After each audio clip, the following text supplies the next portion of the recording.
Hi, I'm Steve, you. Welcome to Digivice. Today we're talking about how to find what keywords you're currently ranking for so that you can map them to your web pages.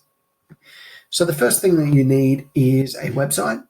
This won't work if you don't have a website, and it's going to be really difficult for you to get into Google if you don't have a website for them to put in.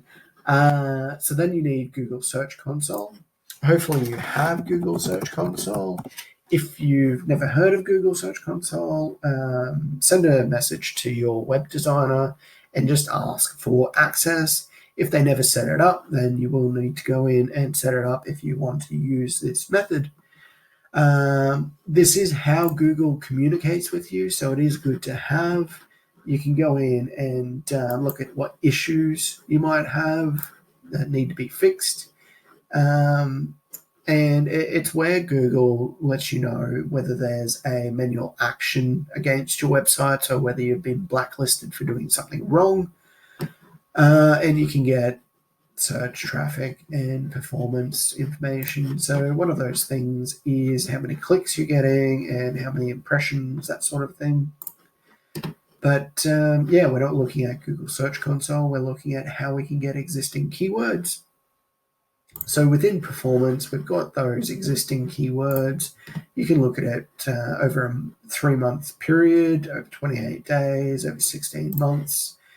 However long you want to look at it for, usually 3 months is pretty good. And then you can just export that data into whatever format you prefer. I prefer Google Sheets, so here's my version here. So I've just cleaned this up a little bit. It does have a little bit of extra data, but we don't need that for this particular task. So I've just deleted that. Then we've got, we want to filter this a little bit so that we want to sort this data out a little bit so that it's more valuable to look at. So we just want to sort range, and we've got these headers here. So data has a header row, yes. And then it'll change that to the header row options. We want impressions, and we want highest to lowest. And then there we go. We've got SEO Brisbane, so that would be a good one for me to rank for. How to use Google Analytics, SEO Ipswich. So these are the times as well. So it's really important to understand that these are not search volume. These are the amount of times that someone has searched for it. And it's your website has come up as an option. So it does give an indication of search volume because 5,593 times the website has come up as an option. So that generally suggests that that keyword is going to have a lot of searches, but we can also go one step further, go to Google, install an extension called Keyword Surfer. It's free.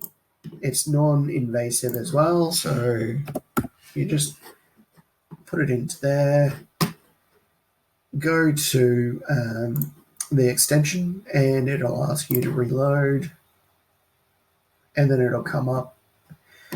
So yeah, not 100% accurate, but this is based on the last 3 months as well, whereas this is likely based on the last month of searches. So we've got 3,600 as opposed to, it gives you a guide. So you just sift through these. Some of them are a little bit rubbish, like SEO2. Doesn't really make a lot of sense.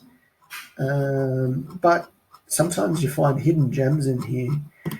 Again, when you get down to here, if you're looking at 17, 10, 9, etc., this is just a guide. So it is worthwhile looking at these as well and looking more for hidden gems rather than specific search volume.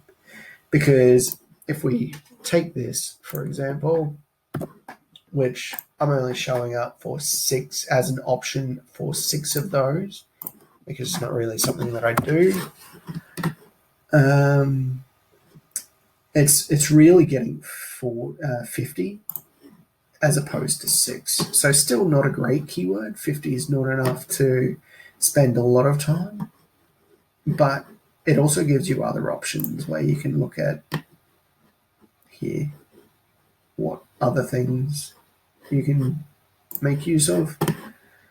So yeah, there's 2 tools that you can use to find keywords and find the keyword volume, the search volume. Thanks.